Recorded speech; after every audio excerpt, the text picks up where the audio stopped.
अब बीजेपी बिहार में चुनाव चोरी करने के बाद बंगाल निकल चुका है। बंगाल में भी यही प्रोसेस होगा जो बिहार में हुआ था। बिहार में क्या हुआ, 24 जून 2025 में एसआईआर लॉन्च किया गया। अब एसआईआर होता क्या है, इस चीज को पहले समझो। एसआईआर होता है स्पेशल इंटेंसिव डिवीजन। अब इसके थ्रू क्या हुआ था, बिहार में एक कानून बनाया गया था, जितने भी इलीगल वोटर जो मिलते हैं या फिर जो इलीगल तरीके से यहाँ रह रहे हैं उसको यहां से हटा दिया जाए। उससे पहले चुनाव आयोग एसएसआर के थ्रू काम करता था, स्पेशल समराइज रिवीजन। उसमें क्या होता था कि नॉर्मल वेरिफिकेशन होता था, लेकिन इस टाइम क्या कर दिया, हार्ड कर दिया गया था एसआईआर के थ्रू। और ये क्या क्यों किया था, ये इसलिए किया गया था ताकि वहां पे जो लीगल वोटर्स है ना उसको मार दिया जाए, उसको हटा दिया जाए और वहां पे बीजेपी अपने वोटर्स को डाले, यानी जो जिसके पास एक वोटर कार्ड है उसको 4-5 वोटर कार्ड दे दो या फिर किसी इलीगल लोगों को डाल दो। उस तरीके से इन्होंने एसआईआर बिहार में करवाया था। अब हमारे घर में हमारी भौजाई मर चुकी है 5 साल पूर्व। आपकी अपनी घर की? हाँ जी, खरीदी भौजाई 5 साल पूर्व मर चुकी है। धर्म संख्या 905 पर उसका नाम दर्ज है। वो कब्र से आई थी क्या फार्म भरने के लिए? मकान संख्या 425 पर आबिद अंसारी भी रह रहे हैं, राकेश कुमार भी रह रहे हैं, नीतीश कुमार चौधरी भी रह रहे हैं, अफाक अहमद भी रह रहे हैं, एक ही मकान? नीलम देवी भी रह रही है, सन्नी कुमार 658 पर भी दर्ज है, 659 पर भी दर्ज है सन्नी कुमार। अच्छा, मतलब एक ही नाम दो जगह था? हाँ, सूर्यदेव चौधरी भी है, फिरदौस अहमद भी है।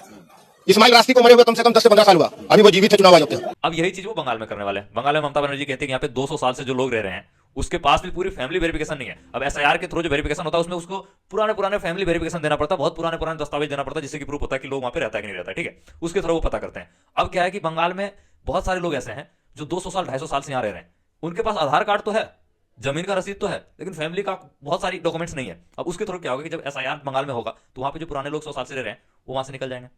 अब इसमें देखो, इसमें बीजेपी को क्या फायदा, बीजेपी क्या करता है कि अपने जो इलीगल वोटर्स होते हैं उसको डालता है, ठीक है। उसको डाल के उसमें लगभग 20 लाख 25 लाख अपना इलीगल वोटर्स डाल के वो चुनाव जीतता है। मैं मानता हूं कि भाई हो सकता है बंगाल में लोग घुसे होंगे, बॉर्डर टाप के घुसे होंगे, मैं मानता हूं। हो सकता है ममता बनर्जी अपना 40-45 लाख लोगों को इंडिया में बसा के अपना वोट बैंक बनाती होगी, लेकिन पॉइंट ये है कि पिछले 11 साल से वोटर आपके पास है। और जब एसआईआर ही करना था आपको, तो आप चुनाव से 1 महीना पहले क्यों करते हो? 5 साल आप कहां थे? एसएसआर ही कर लेते उस टाइम। आपको जब इस बात का डर था तो पिछले 11 साल से आप एसआईआर क्यों नहीं कराए बंगाल में? अब क्यों करा रहे हो? जैसे बिहार में आपने चुनाव चोरी किया था वैसे बंगाल में करने जा रहे हो।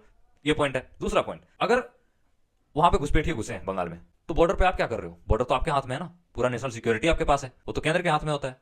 वो फिर क्या कर रही है, आपकी गवर्नमेंट क्या कर रही है? एसआईआर के थ्रू ही चुनाव चोरी हो रहा है। हमारे हिसाब से एसआईआर का मतलब है कि गलत इंसान को वहां से भगाओ, जो इस देश का नागरिक नहीं है उसे यहां से भगाओ, उसके बहुत सारे डॉक्यूमेंट्स चेक किए जाते हैं, उसे यहां से निकालो। इसके बाद जो असली इंसान है, असली वोटर्स है, उनको यहाँ पे रखो। लेकिन रियलिटी में यहाँ कुछ और हो रहा है। बीजेपी क्या कर रहा है कि जो असली इंसान है उसी को वोट नहीं देने दिया रहा है। वो अगर बीजेपी सपोर्टर नहीं है उसका वोटर लिस्ट में नाम काट दिया जा रहा है, जीते जी उसको मार दिया जा रहा है, ठीक है। नकली वोटर्स उसमें डाल रहे हैं। अब 1-2 नकली वोटर्स नहीं डाल रहे हैं, लाखों की संख्या में नकली वोटर्स डाल रहे हैं। और वो नकली वोटर्स क्या करेंगे, बीजेपी को वोट करेंगे, तो फिर बीजेपी चुनाव जीत जाएगी। अब ये बताओ ना यार, आप उसी स्टेट में जाके एसआईआर क्यों करवाते हो जिस स्टेट में आपकी गवर्नमेंट नहीं बन रही है बहुत दिनों से? आसाम में आपकी पहले गवर्नमेंट थी, वहां पे आपने एसआईआर नहीं करवाया था, वहां पे बीजेपी का गवर्नमेंट बन गया। अभी देखो आसाम में बीजेपी के खिलाफ प्रोटेस्ट कर रहे हैं लोग। तो मेरा सवाल यह है कि क्या एसआईआर के थ्रू ही बीजेपी वोट चोरी कर रहा है? और ये सच हो सकता है भाई, यही सच है। बाकी आपको क्या लगता है कमेंट करके जरूर बताओ।